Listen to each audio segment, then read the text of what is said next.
Mon fils pensait que je ne l'avais pas vu cacher quelque chose d'étrange dans ma boîte de pêche. Je l'ai discrètement déplacé dans sa voiture quand il a tourné le dos.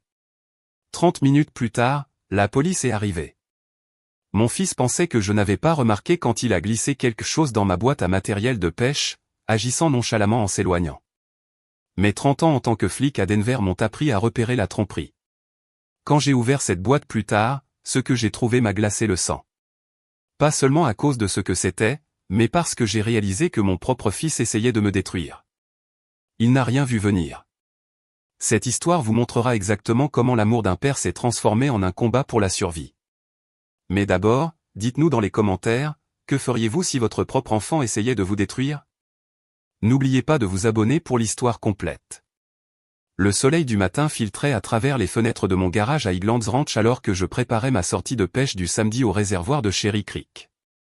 À 61 ans, ces excursions solitaires étaient devenues mon sanctuaire depuis la perte de Sarah il y a 3 ans.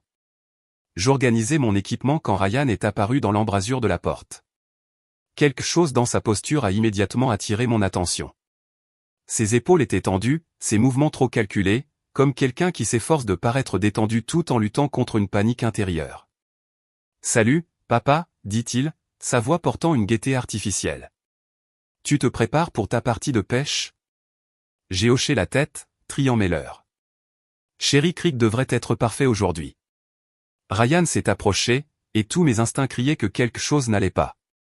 Ses yeux n'arrêtaient pas de se poser sur ma boîte à matériel, puis de s'en détourner, pour y revenir encore. En tant qu'ancien détective de la police de Denver, j'avais passé 3 décennies à lire le langage corporel. « Ça te dérange si je jette un œil à ton installation ?» demanda-t-il, se dirigeant vers la boîte avant que je puisse répondre. Je l'observais attentivement. Sa respiration était courte, la sueur perlait sur son front malgré la fraîcheur de ce matin d'octobre. Quand il a cru que je ne regardais pas, il a jeté un coup d'œil vers le petit compartiment de rangement où je gardais des hameçons supplémentaires. C'est là que je l'ai vu. La main droite de Ryan s'est déplacée avec une précision d'expert vers la poche de sa veste, retirant quelque chose de petit enveloppé dans du papier de soie noire. Le mouvement était si rapide, si furtif, que si je n'avais pas regardé avec des yeux entraînés, je l'aurais peut-être manqué. Il a placé l'objet au fond du compartiment principal de la boîte, le nichant entre mes leurs cuillères et mes plombs. La séquence entière a duré moins de 10 secondes, mais j'ai eu l'impression de regarder un crime se dérouler au ralenti dans mon propre garage. Mon cœur battait la chamade, mais je me suis forcé à rester calme, continuant à organiser ma ligne de pêche comme si de rien n'était. Ryan recula, s'essuyant les mains sur son jean dans un geste qui semblait plus viser à effacer des preuves qu'à les nettoyer. « Bon, je devrais te laisser continuer, » dit-il, se dirigeant déjà vers la porte. « Passe une bonne journée, papa. » Attrapant des gros. Je l'ai regardé disparaître dans la maison, ses pas résonnant dans les escaliers. Le garage est tombé dans le silence, à l'exception du bruit lointain de la circulation et de ma propre respiration lourde. Je fixais ma boîte à matériel comme si elle s'était transformée en quelque chose de dangereux. Quoique Ryan est caché à l'intérieur, il ne voulait clairement pas que je le trouve immédiatement, mais il semblait aussi s'attendre à ce que je le trouve éventuellement. Cette contradiction n'avait aucun sens, à moins qu'il ne veuille que je le trouve quand il serait trop tard pour faire quoi que ce soit. La réalisation m'a frappé comme un coup de poing. Mon propre fils venait de placer quelque chose en ma possession, quelque chose dont il s'attendait à ce que cela me cause de sérieux ennuis. J'ai pensé aux derniers mois. Le désespoir croissant de Ryan à propos de l'argent, ses sautes d'humeur, la façon dont il évitait mon regard pendant nos conversations. Des signes que j'avais attribués au stress du chômage et au deuil persistant de Sarah. Des signes que j'avais minimisés parce que je l'aimais. Mes 30 ans de travail policier m'avaient appris que l'amour pouvait vous aveugler à la vérité. Et la vérité se trouvait dans ma boîte à matériel, enveloppée dans du papier de soie noire comme un cadeau que je n'avais jamais voulu recevoir. Quelque chose n'allait pas dans le comportement de mon fils. Et j'avais le pressentiment que ce qu'il avait caché dans mon équipement de pêche allait tout changer entre nous, pour toujours. Debout dans mon garage, fixant la boîte à matériel qui me semblait maintenant être une bombe à retardement, mon esprit est revenu à la nuit précédente. J'aurais peut-être dû le voir venir. Les signes étaient là pendant le dîner, inscrits sur le visage de Ryan avec un désespoir que j'avais choisi d'ignorer. Le vendredi soir avait commencé normalement. J'ai grillé du poulet pendant que Ryan mettait la table à l'intérieur. L'air d'octobre portait l'odeur des feuilles changeantes, et pendant un instant, c'était presque comme au bon vieux temps, quand Sarah sortait de la cuisine en se plaignant que je prenais trop de temps avec la viande. Mais Sarah n'était pas là. La chaise vide à notre table de salle à manger servait de rappel constant de tout ce que nous avions perdu il y a 3 ans. Ryan avait été inhabituellement silencieux, poussant la nourriture dans son assiette plus qu'il ne mangeait. Ses mains tremblaient quand il a attrapé son verre d'eau, mais j'ai attribué cela au stress de sa recherche d'emploi. « Papa, je dois te parler de quelque chose », a-t-il finalement dit, la voix à peine plus qu'un murmure. J'ai reconnu ce ton immédiatement, la même voix qu'il avait utilisée adolescent quand il avait besoin d'argent pour des voyages scolaires. Mais Ryan avait 27 ans maintenant, et ses conversations étaient devenues bien trop fréquentes. « Qu'est-ce qui se passe, mon fils ?» Il a pris une profonde inspiration, ses doigts tambourinant nerveusement contre la table. « J'ai des ennuis. Des ennuis financiers. J'ai besoin de 50 000 $. Le chiffre m'a frappé comme une gifle. J'ai posé ma fourchette, étudiant son visage sous la faible lumière du plafonnier. Ses yeux étaient injectés de sang, des cernes sombres le faisant paraître plus vieux que son âge. Quand était-il devenu si maigre ? 50 000, ai-je répété, essayant de garder ma voix égale. Ryan, c'est plus d'argent que ce que j'ai en épargne. Quel genre d'ennui ? Sa mâchoire se serra. Et j'ai vu quelque chose traverser ses traits. De la colère, peut-être, ou un désespoir si profond qu'il s'était transformé en quelque chose de plus sombre. « Est-ce que ça a de l'importance ?» a-t-il lâché. « Je suis ton fils. J'ai besoin d'aide. » Bien sûr que ça a de l'importance. Je t'aide depuis des mois. L'argent du loyer, le paiement de la voiture, les courses. Où va tout cet argent ? Ryan se leva brusquement, sa chaise raclant contre le parquet. Tu ne comprends pas, ces gens ? Ils ne sont pas patients. Ils ne vont pas attendre que je trouve une solution. Quels gens, Ryan ? Mais il s'éloignait déjà, se dirigeant vers les escaliers. Laisse tomber. Je trouverai autre chose. Je l'ai appelé, mais la seule réponse a été la porte de sa chambre qui a claqué. Je suis resté seul à table, entouré de nourriture à moitié mangée, et la certitude grandissante que mon fils était impliqué dans quelque chose de bien pire que le chômage. Le reste de la soirée s'est déroulé dans un silence inconfortable. J'ai fait la vaisselle, regardé les nouvelles, suivi ma routine habituelle pendant que Ryan restait enfermé dans sa chambre. Je pouvais l'entendre faire les 100 pas au-dessus de moi, parlant parfois au téléphone à voix basse et pressée. Maintenant, debout dans mon garage 12 heures plus tard, ses appels téléphoniques feutrés prenaient un sens nouveau et sinistre. Ryan ne cherchait pas une aide légitime la nuit dernière. Il me testait, pour voir si je lui donnerais volontairement l'argent dont il avait besoin. Quand j'ai refusé, il est passé au plan B. Ce qui était enveloppé dans ce papier de soie noire dans ma boîte à matériel était la police d'assurance de Ryan, sa façon d'obtenir ce dont il avait besoin, peu importe ce que cela me coûterait. J'ai pensé à Sarah, à ce qu'elle dirait si elle pouvait nous voir maintenant. Elle avait toujours été la pacificatrice dans notre famille, trouvant des compromis là où je ne voyais que du noir et blanc. Mais même Sarah aurait eu du mal avec ça. Mon fils préparait quelque chose qui allait me détruire, et j'étais le seul à pouvoir l'arrêter. Maintenant, je comprenais pourquoi il avait été si nerveux près de mon équipement de pêche. Le piège était déjà tendu. Je ne pouvais plus attendre. Quoi que Ryan ait caché dans ma boîte à matériel, ça me rongeait comme de l'acide, et je devais savoir à quoi j'avais affaire. Mes mains tremblaient en m'approchant de la boîte.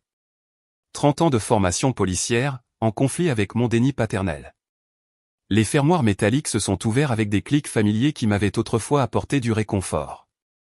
Cette boîte à matériel avait été mon refuge contre l'obscurité que j'avais vue dans ma carrière de policier. Maintenant, elle me semblait contaminée. J'ai soulevé le plateau supérieur, révélant le compartiment principal. Là, niché entre ma cuillère argentée préférée et mes plombs, se trouvait le papier de soie noire que Ryan avait si soigneusement placé. Mon cœur martelait alors que je le déballais avec des doigts tremblants. Le papier de soie est tombé pour révéler un sachet en plastique transparent contenant une poudre blanche. Même sans test, je savais exactement ce que je regardais. J'avais vu assez de fentanyl dans les salles des scellés pour le reconnaître instantanément. Le sachet était lourd, peut-être 50 grammes. Valeur à la revente de 15, peut-être 20 000 $. Plus qu'assez pour constituer une intention de distribuer en vertu de la loi fédérale. Plus qu'assez pour détruire ce qui restait de ma vie. Je me suis affalé sur mon établi. Le sachet semblait être du plomb en fusion dans ma paume. Le garage tournait autour de moi alors que toute l'étendue de la trahison de Ryan s'est abattue sur moi comme une avalanche. Mon fils était toxicomane. Les signes que j'avais manqués ont soudainement flamboyé dans ma mémoire comme des avertissements au néon. La perte de poids, les yeux injectés de sang, les sautes d'humeur que j'avais attribuées au deuil et au chômage. Les mains tremblantes, le besoin désespéré d'argent, les appels téléphoniques feutrés à toute heure. Depuis combien de temps cela durait-il? Comment avais-je pu, moi, un homme qui avait passé 3 décennies à attraper des criminels, ne pas voir que mon propre fils en était devenu un? Mais pire que la dépendance, il y avait la trahison. Ryan n'avait pas caché de la drogue dans ma boîte à matériel par accident. C'était délibéré, calculé. Il voulait que je trouve ce fentanyl, mais pas avant qu'il ne soit trop tard. Pas avant que quelqu'un d'autre ne le trouve en premier. La réalisation m'a frappé comme un coup de poing. Ryan prévoyait de me piéger. J'ai pensé à Sarah, aux promesses que je lui avais faites sur son lit de mort de prendre soin de notre fils. Il est perdu sans moi, Thomas, avait-elle murmuré. Promets-moi que tu seras patient avec lui. Patient. J'avais été patient pendant 3 ans pendant que Ryan sombrait dans la dépendance sous mon nez. Patient pendant qu'il vidait mes économies avec des urgences sans fin. Patient pendant qu'il se transformait, passant du gentil garçon que Sarah avait élevé à quelqu'un que je ne reconnaissais plus. Des larmes que je n'avais pas versées depuis les funérailles de Sarah me brûlaient les yeux alors que je fixais le fentanyl. Il ne s'agissait plus seulement d'argent. Il s'agissait de survie. Ma survie. Si le plan de Ryan fonctionnait, je serais arrêté pour trafic de drogue. À 61 ans, une condamnation fédérale signifierait passer mes dernières années en prison pendant que Ryan hériterait de tout ce que Sarah et moi avions mis toute notre vie à construire. Le garçon à qui j'avais appris à pêcher dans ce même garage, le fils que j'avais aimé inconditionnellement, était prêt à me détruire pour se sauver. J'ai réenveloppé le fentanyl dans son papier de soie. Mes mains étaient plus stables maintenant, une froide détermination remplaçant le choc. Ryan pensait qu'il jouait aux échecs avec quelqu'un qui ne connaissait pas les règles. Mais il avait oublié que son père avait passé 30 ans à garder une longueur d'avance sur les criminels. Si mon propre fils voulait jouer à ce jeu, il était sur le point de découvrir que j'avais appris quelques coups qu'il n'aurait jamais imaginés. Mon fils essayait de me piéger, et il n'a rien vu venir. Le fentanyl reposait sur mon établi comme une pièce à conviction dans une affaire que je n'aurais jamais voulu résoudre. Mes 30 ans de travail de détective m'avaient appris que les émotions étaient un luxe que je ne pouvais pas me permettre. Si Ryan prévoyait de me piéger, je devais comprendre pourquoi. Je suis entré dans la maison et j'ai monté les escaliers vers la chambre de Ryan. En arrivant sur le palier, j'ai entendu sa voix à travers la porte fermée. Urgente et suppliante. Je te l'ai dit, Marco, j'ai juste besoin d'une autre semaine. Mon père fait des difficultés pour l'argent, mais j'y travaille, Marco. Je me suis collé le dos contre le mur du couloir. Tous mes instincts de policier me disaient d'écouter attentivement. Non, non, s'il te plaît, ne fais pas ça. Écoute, j'ai un plan. D'ici demain soir, j'aurai tout ce dont tu as besoin. 50 000 $. Comme convenu. 50 000 $. La même somme que Ryan avait exigée au dîner. Mon sang s'est glacé alors que les pièces du puzzle commençaient à s'assembler. La conversation continua, la voix de Ryan devenant de plus en plus désespérée. Tu ne comprends pas, Marco. S'il m'arrive quelque chose, tu n'auras jamais ton argent. Donne-moi juste jusqu'à dimanche.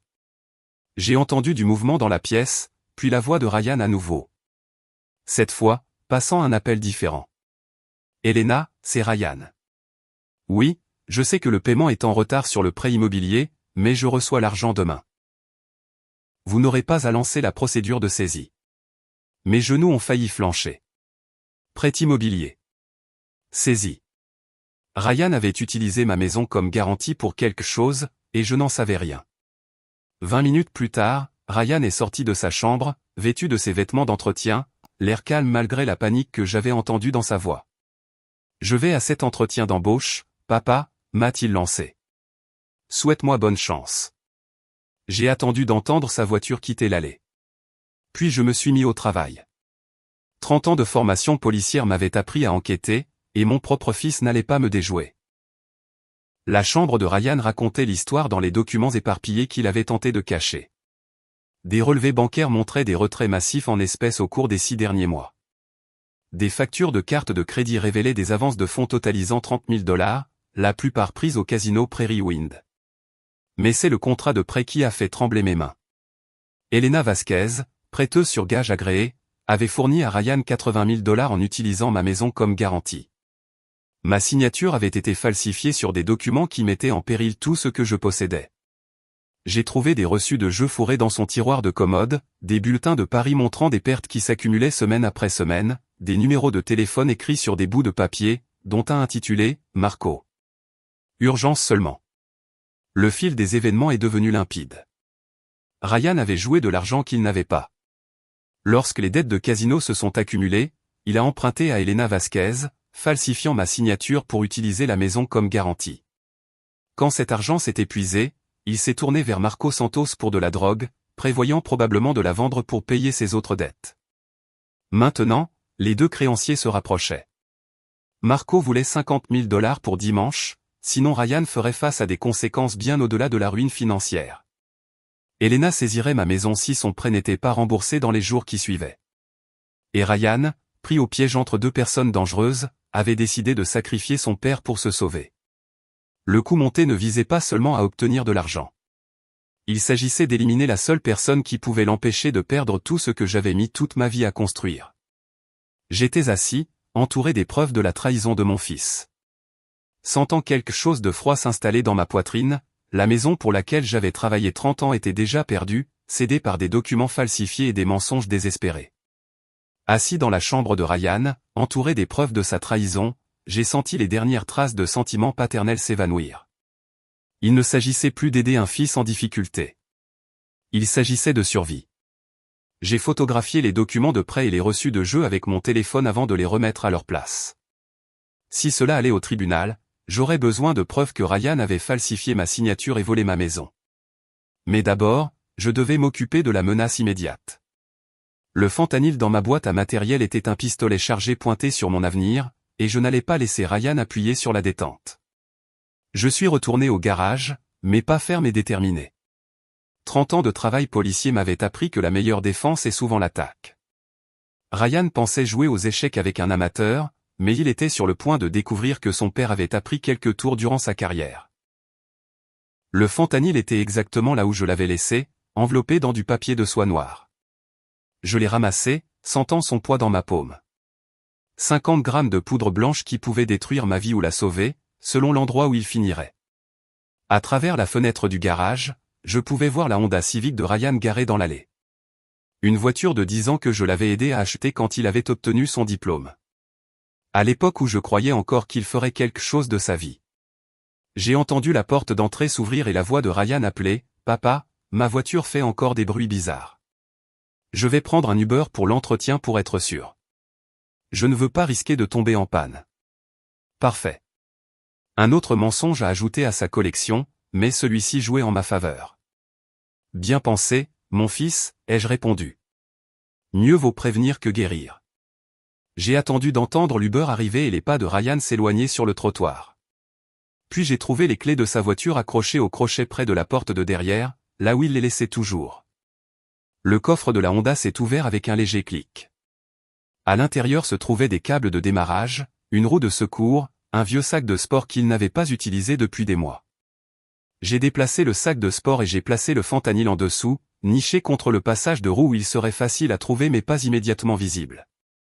En fermant le coffre, j'ai pensé à Sarah et à ce qu'elle dirait si elle pouvait me voir maintenant. Elle avait toujours cru aux secondes chances, au pouvoir de l'amour pour racheter même les pires erreurs. Mais Sarah n'avait jamais fait face à un fils prêt à détruire son père pour se sauver. J'ai remis les clés à leur crochet et je suis retourné à mon garage. Ma boîte à matériel était ouverte sur l'établi, innocente maintenant sans sa cargaison mortelle. J'ai nettoyé chaque surface que Ryan aurait pu toucher, effaçant toute trace de ce qui y avait été caché. L'ironie ne m'a pas échappé. Pendant 3 ans, j'avais essayé de sauver un fils qui était déjà perdu. Maintenant, j'essayais de me sauver du fils que je n'avais pas réussi à sauver. Mon téléphone a vibré avec un texto de Ryan. L'entretien s'est super bien passé. Je devrais avoir une réponse lundi. Merci de croire en moi, papa. Ce mensonge désinvolte m'aurait blessé hier. Aujourd'hui, il confirmait simplement ce que je savais déjà. Ryan avait franchi une ligne de non-retour. J'ai pensé aux appels que j'avais entendus, au désespoir dans la voix de Ryan alors qu'il suppliait Marco et Elena de lui accorder plus de temps. Il leur avait promis de l'argent pour le lendemain soir. De l'argent qu'il prévoyait d'obtenir en me détruisant.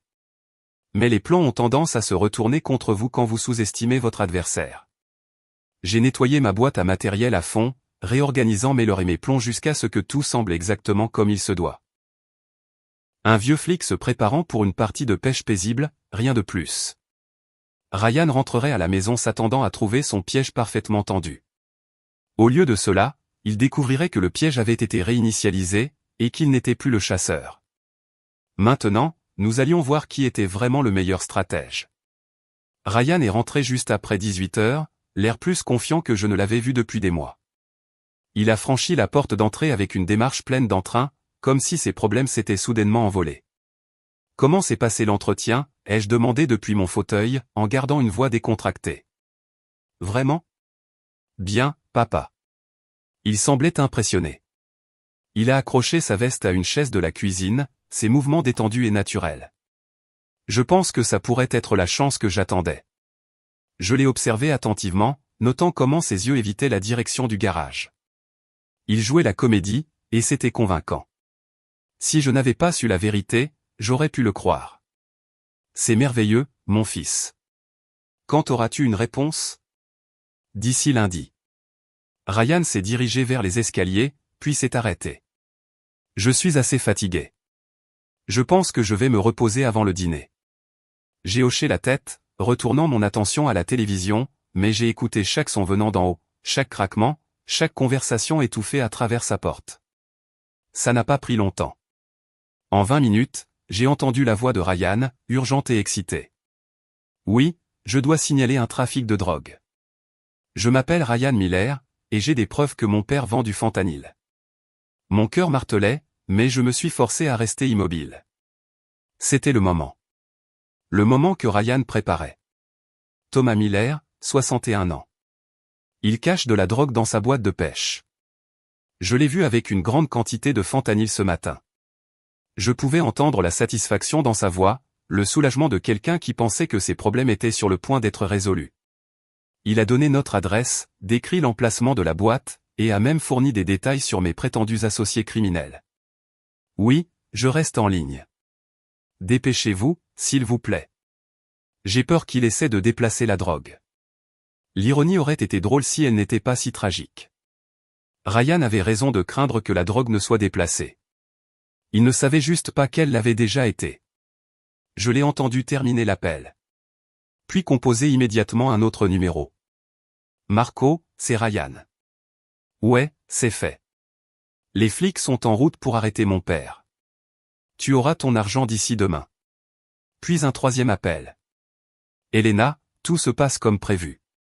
Une fois qu'il sera arrêté, j'aurai accès à tout. Votre prêt sera remboursé en totalité. J'étais assis dans mon salon, écoutant mon fils orchestrer ma destruction avec une efficacité criminelle. Une partie de moi était impressionnée par sa minutie. Le reste de moi se sentait mal. 15 minutes plus tard, j'ai vu la première voiture de police entrer dans mon allée, suivie de 2 autres véhicules et d'une berline banalisée. À travers la fenêtre, j'ai reconnu la détective Sarah Rodriguez, mon ancienne collègue de la police de Denver. Ryan est descendu, son visage un masque d'innocence concerné. « Papa, il y a des voitures de police dehors. Qu'est-ce qui se passe ?» Sa performance était impeccable. Si je n'avais pas entendu ses appels, j'aurais pu croire que sa confusion était réelle. La sonnette a retenti, vive et autoritaire. C'était le moment. Ryan s'est dirigé vers la porte, mais je me suis levé le premier. Je m'en occupe, mon fils. En me dirigeant vers la porte d'entrée, j'ai aperçu le reflet de Ryan dans le miroir du couloir. Juste un instant, quand il pensait que je ne regardais pas, son masque est tombé. L'expression en dessous était froide, calculatrice et totalement sans remords. Les agents étaient sur le point d'arriver et mon fils n'avait aucune idée que son plan parfait était sur le point de se retourner complètement contre lui. J'ai ouvert la porte d'entrée pour trouver la détective Sarah Rodriguez sur mon porche, flanquée de 2 agents de la DEA en tenue tactique. Derrière elle, d'autres officiers sécurisaient le périmètre de ma propriété. « Bonjour, Thomas, » dit Sarah, sa voix professionnelle mais pleine de regrets. « Nous devons parler. » « Bien sûr, Sarah, entrez. » Ryan s'est avancé, son visage montrant une confusion concernée.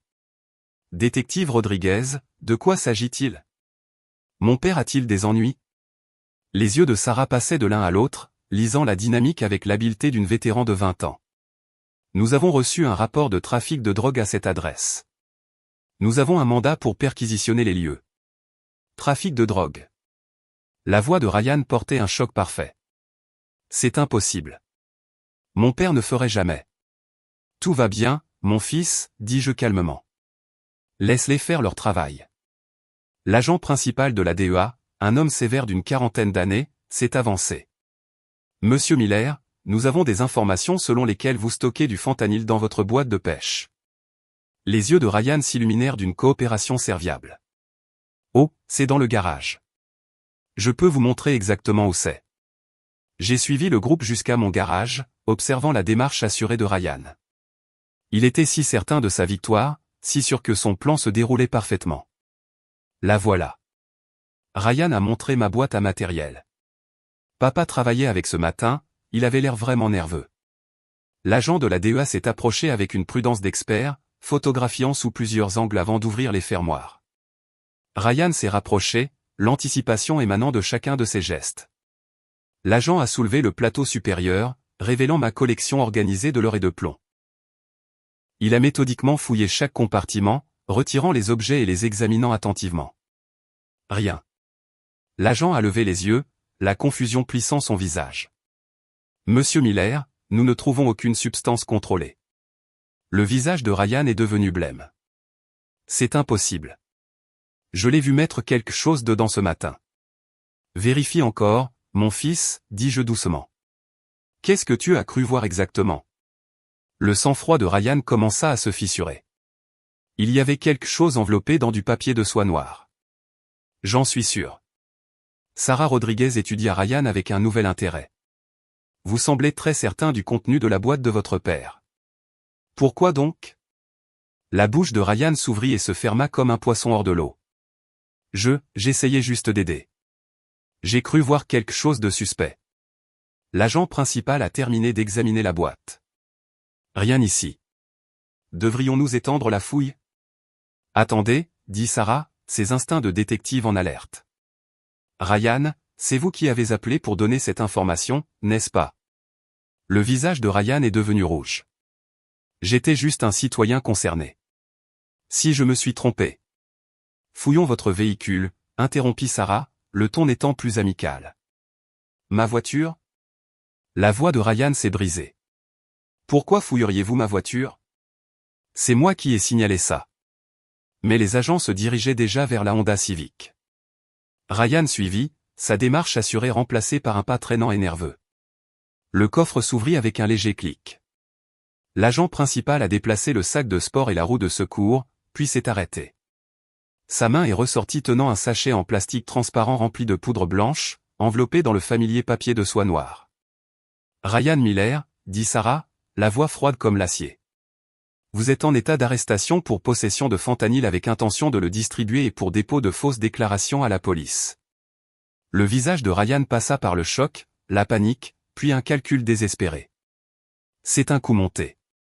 C'est mon père qui a mis ça là. Il essaie de me piéger. Vraiment, demanda Sarah. Alors pourquoi nous avez-vous appelé pour fouiller sa boîte de pêche au lieu de votre voiture? Alors que les menottes se refermaient autour des poignets de Ryan, il me regarda avec une haine pure. C'est toi qui as fait ça. Tu l'as déplacé. J'ai soutenu son regard fermement. Mon fils, je n'ai aucune idée de ce dont tu parles. L'expression de choc sur le visage de mon fils disait tout. Il ne s'était jamais attendu à ce que son père soit le meilleur stratège. 3 semaines plus tard, j'étais assis au tribunal du comté de Denver, regardant mon fils faire face aux conséquences de ses choix. Ryan paraissait plus petit dans sa combinaison orange, la confiance qu'il avait définie complètement effacée.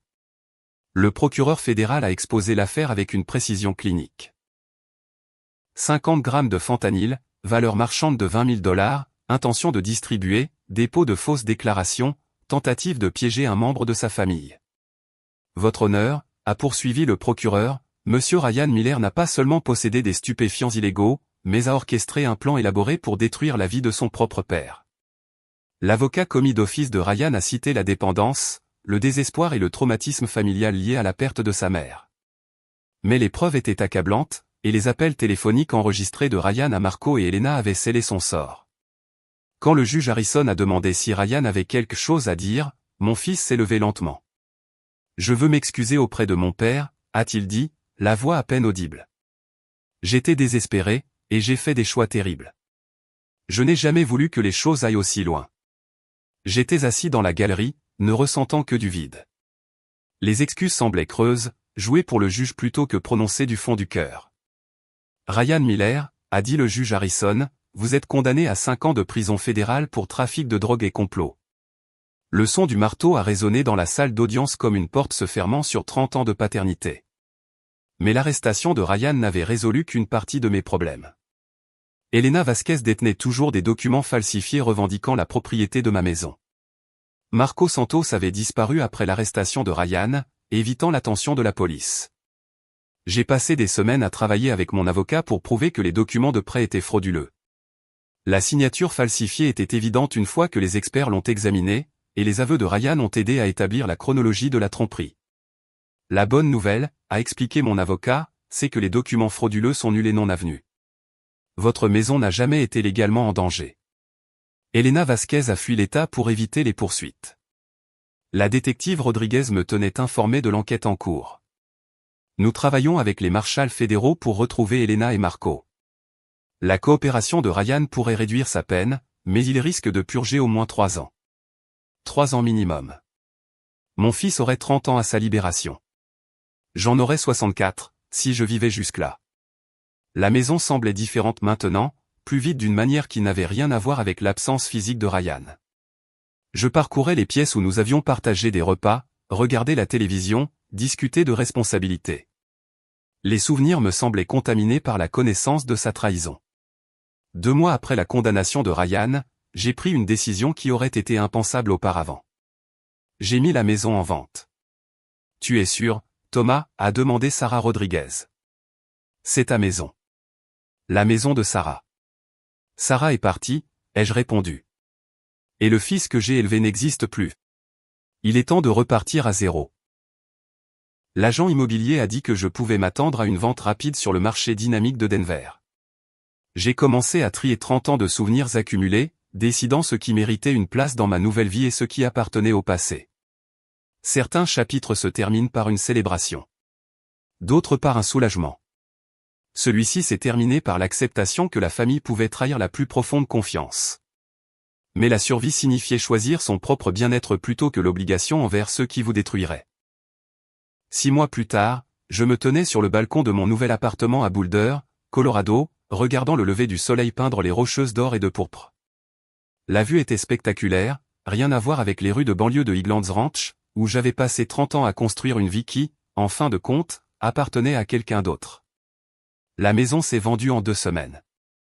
Après avoir remboursé l'hypothèque et les frais juridiques, j'avais assez pour acheter ce petit appartement content et repartir à zéro. Pas de dette, pas d'obligation, pas de membres de la famille qui pourraient me trahir pour leur propre gain. Je n'ai gardé que ce qui comptait. Les photos de Sarah, mon équipement de pêche, et la sagesse durement acquise qu'un amour sans limite devient de la complaisance, et que la complaisance détruit à la fois celui qui donne et celui qui reçoit. Ryan m'a écrit 2 fois depuis la prison fédérale. Les 2 lettres sont restées non ouvertes sur mon comptoir de cuisine. Certains ponts, une fois brûlés, feraient mieux de rester en cendres. La détective Rodriguez m'a rendu visite le mois dernier avec des nouvelles.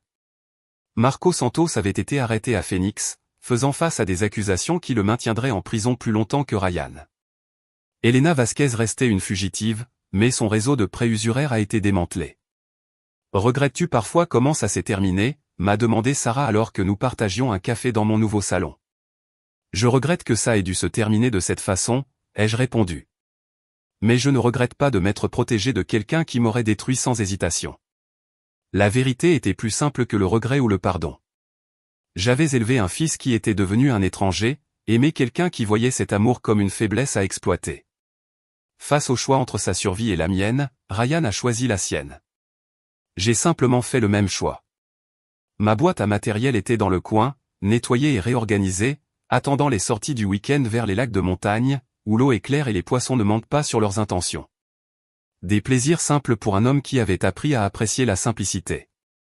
Parfois, les personnes les plus proches de nous deviennent les plus grandes menaces pour notre bien-être. Parfois, se protéger signifie accepter que la famille peut être l'ennemi.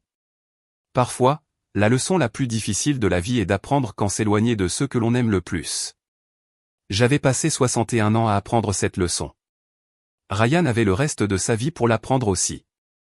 À travers le parcours de Thomas, nous découvrons que l'amour authentique exige de la sagesse, pas seulement des sacrifices. Les histoires de nos aînés nous enseignent que permettre un comportement nuisible n'est pas de la compassion, c'est de la complicité. Dieu a conçu les familles pour nourrir la croissance, pas pour abriter la destruction. Quand des histoires de trahison se déroulent au sein de nos propres foyers, nous faisons face au test de foi le plus difficile, choisissant l'appel de Dieu à la sagesse plutôt que nos attachements émotionnels. Des histoires de trahison comme celle de Thomas et Ryan révèlent comment la dépendance et le désespoir peuvent transformer des êtres chers en étrangers. Pourtant, Dieu ne nous abandonne jamais dans ces vallées sombres. Il nous donne le discernement pour reconnaître quand l'amour est devenu de la manipulation, quand la loyauté familiale est devenue de l'autodestruction. La formation de policier de Thomas n'était pas seulement une préparation de carrière. C'était la manière de Dieu de l'équiper pour ce test ultime. Les histoires de nos aînés parlent souvent d'un amour exigeant, de tracer des limites qui semblent dures, mais qui préservent ce qui compte le plus. L'amour de Dieu pour nous inclut de nous apprendre à valoriser la vie qu'il nous a donnée suffisamment pour la protéger, même de notre famille. Quand Ryan a choisi le fentanyl plutôt que le caractère, quand il a choisi la tromperie plutôt que l'honnêteté, Dieu avait déjà placé en Thomas la force de répondre avec justice plutôt qu'avec complaisance. Les histoires les plus profondes nous rappellent que Dieu nous appelle à être de bons intendants de nos propres âmes. Parfois, sa plus grande miséricorde est de nous donner la permission de nous éloigner de ceux qui nous entraîneraient dans leurs ténèbres. Si cette histoire a touché votre cœur, veuillez partager vos pensées dans les commentaires ci-dessous. Avez-vous déjà été trahi par quelqu'un en qui vous aviez une confiance totale? Comment avez-vous trouvé la force de vous protéger? N'oubliez pas de vous abonner à notre chaîne pour plus d'histoires sur la résilience, la famille et le courage de repartir à zéro. Rappelez-vous, parfois le plus grand acte d'amour est de refuser d'être détruit par ceux qui vous sacrifieraient pour leur propre salut.